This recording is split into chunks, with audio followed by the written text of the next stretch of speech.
Há momentos na vida em que tudo parece escuro. Quando a alma grita por socorro em silêncio. Quando o coração está cansado, abatido, como uma chama que quase se apaga. É nesses momentos que a fé, mesmo pequena como um grão de mostarda, pode reacender a esperança. Fé não é ausência de dor. Fé é presença. Presença de algo maior que nós. É a certeza de que, mesmo quando tudo parece desabar, há uma mão invisível nos sustentando. Uma voz suave, que sussurra no íntimo da alma: você não está só. Quantas vezes já nos sentimos desconectados de tudo? De Deus, do mundo, até de nós mesmos? A rotina, os traumas, as perdas, as decepções, tudo isso nos endurece, nos fecha, nos distancia da nossa própria essência. Mas a espiritualidade não é algo que se perde. Ela adormece. E o chamado para voltar é constante. É discreto, mas está sempre ali. Às vezes vem numa oração feita entre lágrimas. Outras vezes, num abraço, num pôr do sol, numa música, ou até num silêncio que nos convida a escutar o que vem de dentro. A fé é o primeiro passo da reconexão. Jesus dizia: se vocês tiverem fé do tamanho de um grão de mostarda, dirão a este monte: mova-se daqui para lá, e ele se moverá. Nada lhe será impossível. Mateus capítulo 17, versículo 20. Ele não disse que precisaríamos ser perfeitos, nem que a caminhada seria fácil. Ele apenas disse: creia. A redenção começa nesse ponto, no momento em que nos rendemos ao amor de Deus. Quando aceitamos que sozinhos não damos conta, mas com Ele, podemos renascer. Não importa o passado. Não importa quantas quedas, quantos erros, quantas dores. Com Deus, sempre é possível recomeçar. Redenção não é esquecer o que passou. É transformar o que passou. É permitir que Deus use cada ferida como ferramenta para curar. É permitir que Ele transforme as cinzas em beleza, como diz em Isaías capítulo 61, versículo 3. E lhes conceda um ornamento por cinza, óleo de alegria por tristeza, manto de louvor por espírito angustiado.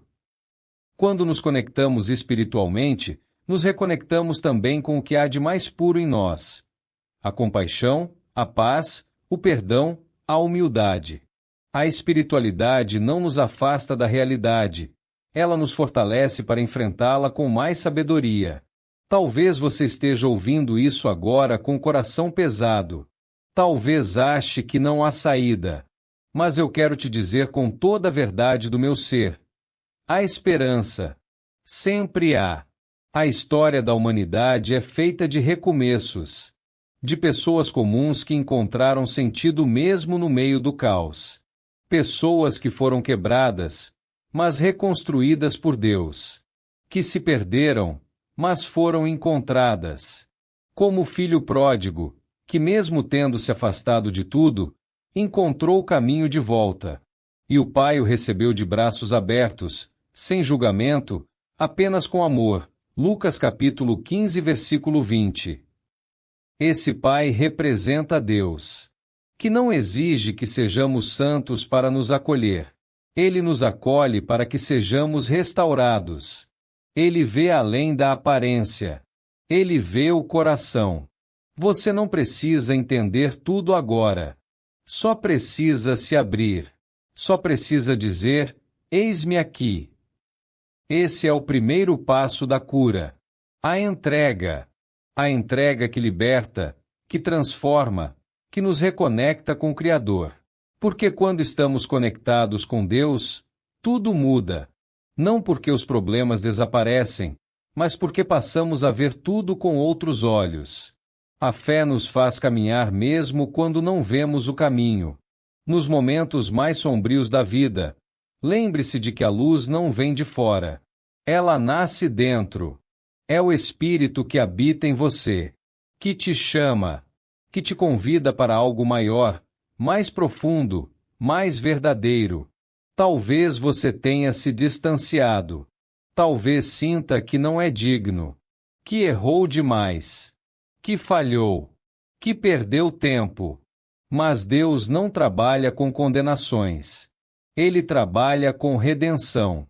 Ele não está preso ao tempo. Ele pode restaurar anos em segundos. Pode reconstruir uma vida com uma simples palavra. Volta. Em Joel capítulo 2, versículo 25, ele diz: restituirei os anos que foram consumidos pelo gafanhoto. Isso significa que nenhuma dor, nenhum tempo perdido, nenhuma lágrima em vão quando entregues a Ele. Deus te conhece, te ama, te espera. E quando você finalmente se rende, não é sinal de fraqueza, é sinal de força. Porque há coragem em dizer: eu preciso de ajuda, eu preciso de Deus. A fé que salva não é aquela sem dúvidas. É a fé que resiste mesmo com elas. A conexão espiritual é como um fio invisível. Mesmo quando parece frágil, ele nos segura. Mesmo quando não sentimos, ele está lá. A oração que parece não passar do teto é ouvida no céu. O suspiro da alma cansada é entendido por Deus como clamor. O choro no travesseiro é traduzido por ele como adoração sincera. Você não precisa ter todas as respostas. Só precisa ter vontade de se aproximar. Abra o coração. Diga o que sente. Mesmo que doa. Mesmo que falte palavras. Deus entende suspiros. Entende o silêncio. Entende a alma. A jornada espiritual não é sobre religiosidade. É sobre relacionamento. É sobre se deixar encontrar, mesmo que esteja perdido. É sobre sentir paz mesmo no meio da tempestade. É sobre confiar, mesmo sem ver. No final, o que mais importa não é o que temos. É quem somos. E quem somos em Deus. Ele nos chama de filhos. Ele nos chama de amados. Ele nos chama de volta para casa. Você pode ter andado por muitos caminhos. Pode ter se afastado. Pode ter caído. Mas Deus está dizendo: eu estou aqui. Ainda te amo. Ainda tenho planos para você. Então, respira fundo. Fecha os olhos. Sente. Escuta. Lá dentro, no mais íntimo do teu ser, ele fala. E quando ele fala, algo dentro da gente muda. A gente renasce. A gente se reconecta. A gente volta a ter fé. E a fé nos leva de volta para casa.